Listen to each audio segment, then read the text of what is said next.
नमस्कार, स्वागत है आपका एबीपी गंगा में। मैं हूं अवधेश, आप देख रहे हैं हमारा खास कार्यक्रम विश्लेषण। और आज विश्लेषण में बात होगी निकाय की चुनावी जंग की, जिस पर भले ही हाईकोर्ट की लखनऊ बेंच ने अड़ंगा लगा दिया है, लेकिन सियासत भरपूर जारी है। क्योंकि सवाल जिताऊ उम्मीदवार की तलाश का है, टेंशन बढ़ा रही है। लेकिन अखिलेश यादव के सामने सिर्फ यही टेंशन नहीं है कि एक लंबी चौड़ी कतार है, जिसे हम आगे विस्तार से बताएंगे।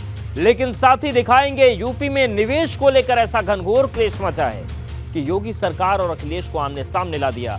लेकिन सबसे बड़ा सवाल बिहार की जहरीली शराब का है, जिसकी लड़ाई अब यूपी आ गई है। तो कहीं मत जाइए, बने रहिए हमारे साथ, क्योंकि अब होगा विश्लेषण।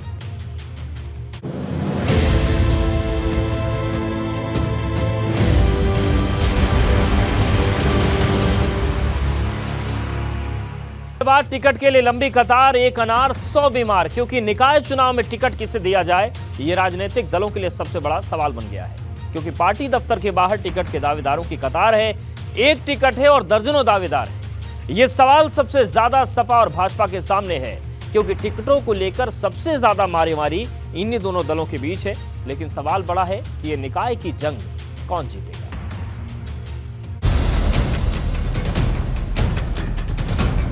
निकाय की चुनावी जंग, भगवा या लाल रंग। 24 का लिटमस टेस्ट, निकाय की पिच पर कौन साबित होगा बेस्ट। शहर वाली सरकार, टिकट के लिए पार्टी दफ्तर के बाहर कतार। निकाय चुनाव की अधिसूचना पर भले ही हाईकोर्ट की लखनऊ बेंच ने ब्रेक लगा रखा हो, लेकिन राजनीतिक दलों की तैयारी में कोई कमी नहीं है। भाजपा जहां निकाय चुनाव को 24 की तैयारी के रूप में देख रही है, तो सपा इसके जरिए 22 की हार का हिसाब बराबर करना चाहती है। वहीं कांग्रेस और बसपा भी निकाय चुनाव को लेकर अपना अपना दम भर रहे हैं। पर निकाय के युद्ध में सीधी जंग सपा और भाजपा के बीच ही नजर आ रही है। तैयारी के मोर्चे पर भाजपा दूसरे सभी दलों से आगे नजर आ रही है। सीएम योगी जहां सभी नगर निगमों में प्रबुद्ध सम्मेलन कर चुके हैं, तो भाजपा प्रदेश अध्यक्ष भूपेंद्र चौधरी अलग अलग जिलों में जाकर जिताऊ उम्मीदवार पर मंथन कर रहे हैं। हम लोगों ने अपना काम संगठन स्तर तक, नीचे तक पूरा कर लिया है। हमारा संगठन का स्ट्रक्चर अपडेट है और भारतीय जनता पार्टी में जो प्रत्याशी चयन की प्रक्रिया है, वो भी हमने आरंभ कर दी है। और बहुत जल्दी जैसे न्यायालय का आदेश आएगा, हम लोग प्रत्याशी चयन पूरा करके घोषणा कर देंगे। और जनता के बीच में हमारी पूरी पार्टी जनता के बीच में जाएगी। नगर निकाय चुनाव को लेकर Bharatiya Janata party mission mode में तैयारी में जुटी हुई है। भले ही अभी अधिसूचना को लेकर मामला कोर्ट में है, स्टे लगा हुआ है, लेकिन भारतीय जनता पार्टी अंदर खाने अपनी तैयारी में लगी हुई है कि जैसे ही रोक हटे और अधिसूचना जारी हो, तो पार्टी जल्द से जल्द जो भी उसके उम्मीदवार हो, उनके नाम का ऐलान कर सके, उन्हें फाइनल कर सके। इसे लेकर तैयारी है। जहां तक बात की जाए ज़्यादा से ज़्यादा वोट लाने की, तो उसे लेकर हाल ही में हमने देखा कि किस तरह से मुख्यमंत्री योगी आदित्यनाथ ने सभी नगर निगम में अपने प्रबुद्ध वर्ग सम्मेलन किए, करोड़ों रुपए की दी। और दूसरी तरफ भारतीय जनता पार्टी हर वर्ग के वोट को साथ में लाने में भी जुटी है।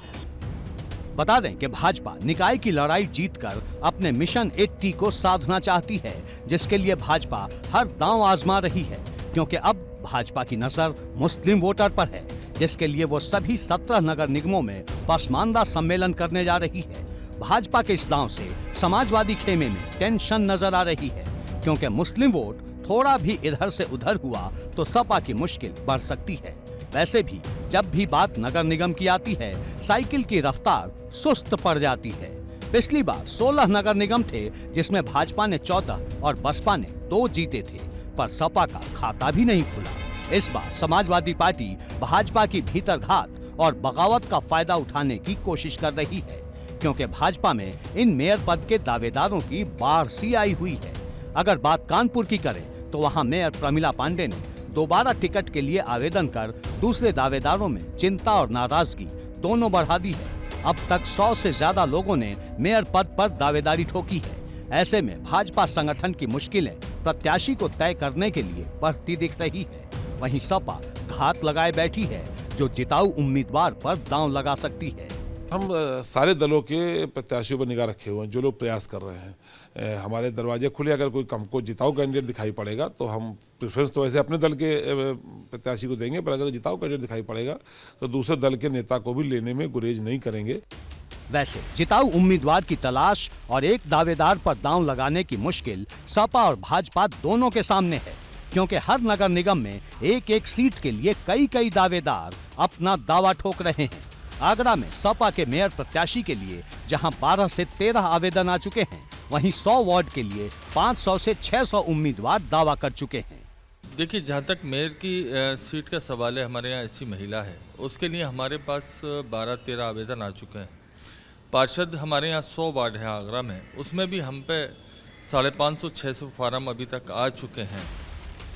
मतलब एकदम साफ है, भले ही तारीखों का ऐलान न हुआ हो, सियासी सरगर्मी तेज होने लगी है, क्योंकि सवाल सिर्फ दावेदारी का नहीं, जिताऊ उम्मीदवारी का भी है। वहीं एक खतरा एक टिकट देकर दूसरे की नाराजगी का भी है, जो बना बनाया खेल बिगाड़ सकती है। यही वजह है कि सपा हो या भाजपा, दोनों ही एक दूसरे पर घात लगाए बैठे हैं। एबीपी गंगा के लिए ब्यूरो रिपोर्ट। अब बात मैदान में उतरे अखिलेश, रेड आर्मी को चकबंदी संदेश, क्योंकि मैनपुरी चुनाव में जीत के बाद अखिलेश अब निकाय चुनाव को लेकर तैयारी में जुट गए। अखिलेश यादव आज मैनपुरी जीत के बाद पहली बार पार्टी कार्यालय पहुंचे, जहां अखिलेश यादव ने 4 घंटे तक टिकट के दावेदारों पर मंथन किया। लेकिन अखिलेश के सामने सवाल सिर्फ निकाय का नहीं है, लोकसभा से लेकर मुस्लिम वोट को जोड़े रखने का भी है, जिस पर भाजपा नजर गड़ाए बैठी है।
अपनी पूरी तैयारी कर लेना चाहते हैं। यही वजह है कि वो न सिर्फ टिकट के दावेदारों से मुलाकात कर रहे हैं, बल्कि एक एक उम्मीदवार पर मंथन कर रहे हैं। अंदाजा इसी बात से लगा सकते हैं कि अखिलेश सुबह 10:40 पर पार्टी कार्यालय पहुंचे और दोपहर 2:30 बजे तक वो दफ्तर में इसी पर मंथन करते रहे।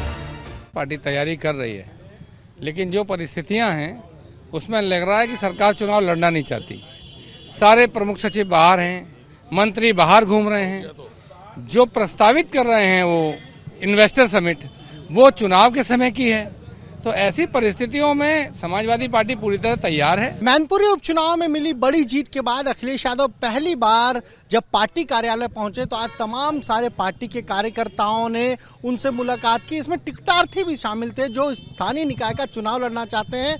तकरीबन 4 घंटे तक अखिलेश यादव पार्टी कार्यालय में ही मौजूद रहे और तमाम सारे कार्यकर्ताओं से, अलग अलग जिलों से आए जो टिकट मांग रहे थे आवेदक, उनसे उन्होंने मुलाकात की, जाना, पूछा, खुद एक एक से बायोडाटा लिया है और तमाम सारी चीजें पूछी है। कहीं ना कहीं समाजवादी पार्टी की भी बड़ी तैयारी है। बता दें कि इस वक्त अखिलेश यादव के सामने कई बड़े टास्क हैं, जिन्हें न सिर्फ वक्त रहते अखिलेश को पूरा करना है, बल्कि भविष्य की राजनीति के लिए खुद को तैयार करना है। पहला टास्क निकाय चुनाव में जिताऊ उम्मीदवार की तलाश। दूसरा टास्क नगर निगम में सपा का दबदबा बढ़ाना।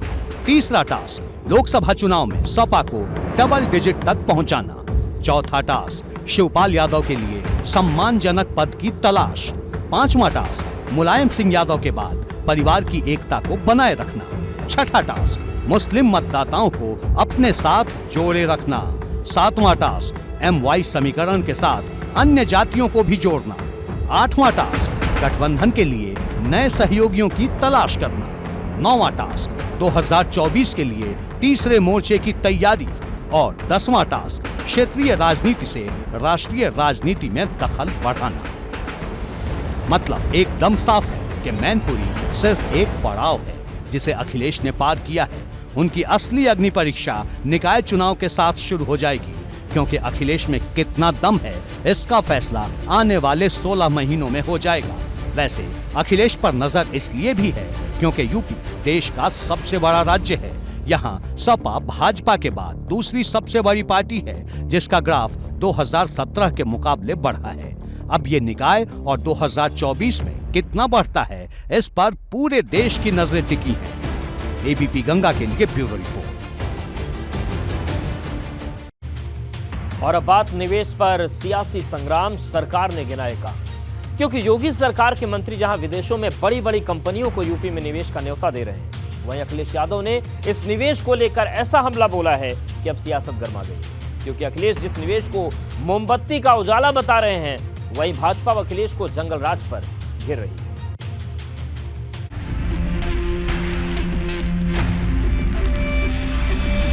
निवेश पर लाल संग्राम, सरकार ने गिनाए काम। अखिलेश के ट्वीट पर घमासान, सरकार बोली दुनिया में होगा यूपी का नाम। यूपी सरकार की 1 दर्जन मंत्री निवेश की उड़ान भरकर दुनिया के अलग अलग देशों में पहुंचे हैं, जिनका मकसद 10 लाख करोड़ के निवेश के लक्ष्य को पूरा करना है और उत्तर प्रदेश को दुनिया का सबसे बड़ा बाजार बनाना है, ताकि जो सपना सीएम योगी ने यूपी को 1 ट्रिलियन की इकोनॉमी बनाने का देखा है, उसे पूरा किया जा सके। लेकिन अब विदेशी निवेश को लेकर यूपी सरकार और समाजवादी पार्टी के बीच जंग छिड़ गई है, क्योंकि जहां यूपी सरकार के मंत्री अलग अलग देशों में जाकर बड़ी कंपनियों को न्योता दे रहे हैं, वहीं समाजवादी पार्टी के मुखिया अखिलेश यादव ने यह सुलगता हुआ ट्वीट कर दिया है, जिसमें अखिलेश ने लिखा है कि दिखावटी निवेश से उत्तर प्रदेश का विकास नहीं होगा, कागज पर छपी मोमबत्ती दिखाने से उजाला नहीं होता। अखिलेश ने जो फोटो ट्वीट की है, उसमें अपर मुख्य सचिव नवनीत सहगल नजर आ रहे हैं। लेकिन अब अखिलेश के तंज भरे ट्वीट पर सियासत गर्मा गई है। भाजपा ने पलटवार करते हुए मोर्चा खोल दिया है। उत्तर प्रदेश में पिछले 5 साल के भीतर लगभग 3 लाख करोड़ रुपए के नए जो है वो इन्वेस्टमेंट आए हैं और आज उत्तर प्रदेश मोबाइल निर्माण के क्षेत्र में नंबर 1 प्रदेश के भीतर बना हुआ है। सारे उद्योगपतियों ने यहाँ पर अपना पैसा लगाने के, अपनी इंडस्ट्री लगाने के, अपने निवेश करने के लिए यहाँ पर एक अच्छी जो माननीय मुख्यमंत्री जी ने ज़मीन तैयार कर रखी है, गुंडागर्दी से मुक्त, माफियों से मुक्त और एक अच्छा प्रशासन देने का जो काम है, सारे जो इन्वेस्टर हैं, जो इंडस्ट्रीज़ हैं, वो यूपी में निवेश कर रहे हैं। अखिलेश मायावती किसी की सरकार में इन देशों से कोई निवेश आया तब तो ये कहा जाता था कोई कानून का राज्य नहीं है, अपराधियों की सरकार है, बिजली नहीं मिलती थी, आज 24 घंटे बिजली मिल रही है। अखिलेश यादव ने सिर्फ ट्वीट ही नहीं किया, बल्कि उनकी पार्टी ने ये भी दावा कर दिया कि जितना भी निवेश आ रहा है उसके एमओयू अखिलेश सरकार में ही साइन हुए थे। कई इन्वेस्टर समिट हुई, मैं आपसे पूछ रहा हूँ, यहाँ से चलिए और दिल्ली तक बताइए कौन सा विदेशी इन्वेस्टमेंट से आगे एक संस्था या फैक्ट्री बनी हुई खड़ी हुई है। जो मोबाइल कंपनियों का इन्वेस्टमेंट आया है, जो भी आया है, वो अखिलेश यादव जी के समय का जो एमओयूज हुए थे, उसमें पहली किस्त तब आ गई थी, दूसरी किस्त आ गई है। ग्लोबल इन्वेस्टर समिट में विदेशों से निवेश लाने के लिए योगी सरकार के मंत्री इस समय विदेश दौरों पर हैं। उनकी तमाम तरह की वीडियो और फोटो भी सोशल मीडिया पर देखने को मिलती है। सपा अध्यक्ष अखिलेश यादव ने ऐसी ही एक फोटो को ट्वीट करते हुए सरकार पर तंज कसा। उन्होंने कहा कि दिखावटी निवेश से उत्तर प्रदेश का विकास नहीं होगा। उन्होंने अपने ट्वीट में आगे ये भी लिखा कि कागज पर छपी मोमबत्ती से उजाला नहीं होता। वहीं अखिलेश यादव के इस तंज भरे ट्वीट के बाद भाजपा के नेताओं ने भी पलटवार शुरू कर दिया है। भाजपा के मंत्रियों का, नेताओं का ये साफ कहना है कि अखिलेश यादव जिस तरह से अपनी सरकार में करते थे, उसी चश्मे से वो इस सरकार को भी देख रहे हैं। जबकि वर्तमान सरकार की अगर बात की जाए तो 5.5 साल में प्रदेश में लाखों करोड़ रुपए का निवेश आया है, लेकिन वो अखिलेश यादव को नजर नहीं आएगा। मतलब एकदम साफ है, निवेश को लेकर सपा और भाजपा के बीच जंग छिड़ गई है। अब सवाल इस बात का है कि ये लड़ाई कहां जाकर खत्म होगी, क्योंकि सवाल निवेश का है, यूपी की बेहतरी का है, यूपी को सबसे बड़ा बाजार बनाने का है। क्योंकि जब निवेश आएगा तो कई रास्ते खुलेंगे और ये बात सियासतदानों को भी समझ लेनी चाहिए कि हर चीज को राजनीतिक चश्मे से नहीं देखना चाहिए। Bureau report, ABP Ganga. तो निवेश पर सियासत चल रही है, लेकिन निवेश के लिए विदेश वाली उड़ान का हम ब्यौरा आपको दिखा देते हैं। Keshav Prasad Maurya deputy CM, Brajesh Pathak deputy CM Netherlands गए हैं। ये केशव मौर्य, ब्रजेश पाठक अर्जेंटीना में हैं। जितिन प्रसाद पीडब्ल्यूडी मंत्री हैं, स्वीडन गए हैं। संजय निषाद कैबिनेट मंत्री हैं, वो गए हैं अर्जेंटीना। सुरेश खन्ना वित्त मंत्री हैं, वो अमेरिका पर हैं, दौरे पर हैं। नंद गोपाल नंदी कैबिनेट मंत्री हैं, स्वीडन की यात्रा पर हैं। आशीष पटेल कैबिनेट मंत्री जापान का दौरा कर रहे हैं इस वक्त निवेश के लिए। राकेश सचान कैबिनेट मंत्री अमेरिका। जयवीर सिंह कैबिनेट मंत्री जापान गए हैं। सिद्धार्थ नाथ सिंह को जिम्मेदारी दी गई है अमेरिका की। सतीश महाना विधानसभा अध्यक्ष कनाडा में हैं। अनिल राजभर कैबिनेट मंत्री मॉरिशस। लक्ष्मी नारायण चौधरी कैबिनेट मंत्री को दक्षिण अफ्रीका भेजा गया है। योगेंद्र उपाध्याय कैबिनेट मंत्री हैं, फ्रांस में है वो। धर्मपाल सिंह कैबिनेट मंत्री अमेरिका। तो ये हम आपको पूरा दिखा रहे हैं ब्यौरा। कौन कौन से देश निवेश करेंगे ये आपको हम दिखाते हैं। कनाडा है, America, Britain, Belgium, Japan, Sweden, UAE, ये सारे झंडे आपको दिख रहे हैं। इसके अलावा भी तमाम देशों से बात चल रही। कहां से कितना निवेश आ रहा है? यूएई से 20,000 करोड़, स्वीडन से 15,000 करोड़, ये वो है जो बातें हो चुकी हैं। Japan 2500 crore, Canada 1200 crore.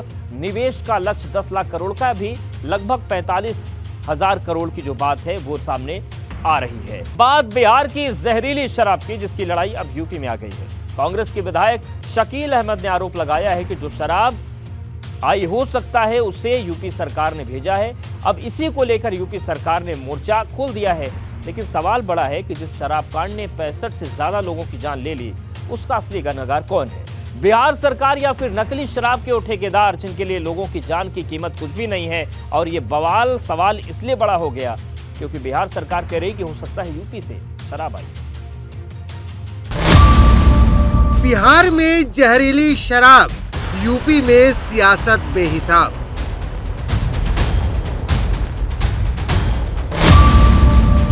जहरीली शराब का जिम्मेदार कौन? लापरवाही पर सरकार मौन। बिहार के छपरा में जहरीली शराब से मरने वालों का आंकड़ा 65 को पार कर गया है, लेकिन इसके बाद भी मौत का सिलसिला नहीं रुक रहा है।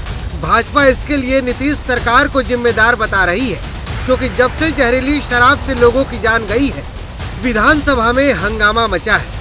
विपक्ष जहां एक तरफ सरकार को बर्खास्त करने से लेकर मरने वालों के लिए मुआवजे की मांग कर रहा है, तो नीतीश के मुआवजा देने के इनकार ने आग में घी डालने का काम कर दिया है, क्योंकि अब सदन से सड़क तक सिर्फ संग्राम छिड़ा है। दारू पी के मर जाएगा तो उसको हम लोग कंपनसेशन देंगे? सवाल ही नहीं पैदा होता, ये कभी मत सोचिए। लेकिन अब बिहार की ये लड़ाई यूपी तक पहुंच चुकी है, क्योंकि कांग्रेस के विधायक शकील अहमद खान ने आरोप लगाया है कि जो शराब बिहार में आई है वो हो सकता है कि यूपी सरकार ने बिहार में भेजी हो। गौरतलब है कि कांग्रेस बिहार सरकार में शामिल है और अब कांग्रेस विधायक के इस बयान के बाद यूपी में सियासत गर्मा गई है। भाजपा ने जहरीली शराब कांड को जहां नीतीश सरकार का फेलियर बताया, वहीं कांग्रेस विधायक के बयान पर पलटवार करते हुए मोर्चा खोल दिया है। बिहार में शराब पे पाबंदी लगाई, तो सवाल है कि जब शराब की पाबंदी है वहाँ पे, तो शराब वहाँ पहुँची कैसे? बिहार में जहरीली शराब से हो रही मौत को लेकर के सियासत गर्म है। अगर आप बात करें तो सियासत बिहार से निकलकर उत्तर प्रदेश में भी आ गई है। बिहार में कांग्रेस के विधायक शकील अहमद ने आरोप लगाया कि उत्तर प्रदेश सरकार लगातार बिहार में शराब सप्लाई कर रही है, जिसको पी करके लोग मर रहे हैं। इसके जवाब में अगर बात करें तो बीजेपी के सांसद जगदम्बिका पाल और केंद्रीय मंत्री कौशल किशोर ने साफ तौर पर कहा है कि बिहार सरकार में कांग्रेस भी शामिल है और मुख्यमंत्री भी उनका है, कानून व्यवस्था भी उनकी है। अगर ऐसा है तो बॉर्डर पर वो पुलिस फोर्स लगा के क्यों नहीं शराबबंदी को रोक ले रहे हैं? लेकिन सवाल बड़ा है कि जिस बिहार में पिछले 6 सालों से शराब बंद है, वहां शराब कैसे आई और कैसे बिहार सरकार इसे रोक नहीं पाई?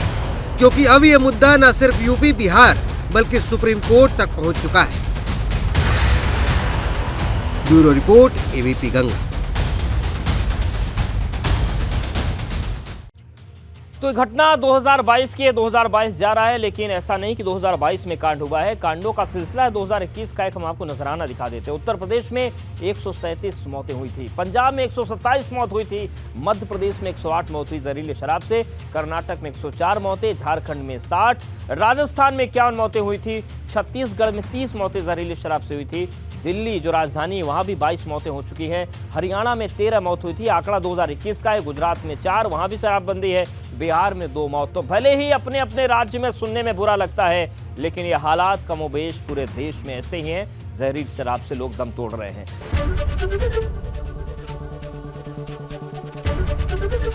एबीपी गंगा, खबर आपकी, जुबान आपकी।